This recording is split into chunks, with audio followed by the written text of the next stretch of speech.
அதான் என்ன மணி 11க்கு மேல ஆச்சே, இன்னும் உனக்கு தூக்கம் இல்லையான்னு கேட்டேன். துணை இல்லாம படுத்தா எனக்கு தூக்கமே வராது. ஓஹோ, வெள்ளிக்கிழமை விரதம் சாப்பாட்டுல மட்டும் தானே, சம்சாரத்துக்கிட்ட கிடையாது. இது பாருங்க, இன்னைக்கு எனக்கு விருப்பம் இல்ல. அதான் Indian marriage act 25 of 1955 section 9 என்ன சொல்லுது தெரியுமா? சொல்லுங்க யுவரான, தெரிஞ்சுக்கிறேன். ஒவ்வொரு கணவனுக்கும் அவன் விரும்பும் போது தன் மனைவியிடம் தாம்பத்திய உறவு வைத்துக் கொள்ள சட்டப்படி உரிமை உண்டு. அதை தர மறுக்கிற மனைவி மேல கோர்ட்ல கேஸே போடலாம். அப்படியா?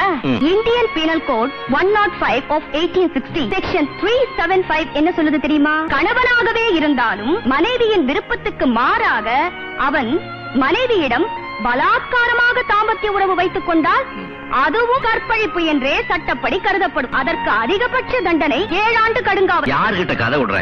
அந்த செக்ஷன் 15 வயசுக்கு கீழ உள்ள மனைவிக்கு தான் பொருந்தும். நீதான் அந்த வயசை தாண்டிட்டியே, தூங்க போலாம். இது பாருங்க, முக்கியமான கேஸ், நோட்ஸ் எடுக்கணும். சும்மா தொந்தரவு பண்ணாதீங்க, போய் பாருங்க. அங்க போய் என்ன செய்யறது? இங்க டைப் ஆகுது, அடிச்சுக்கிட்டு இருக்கேன்.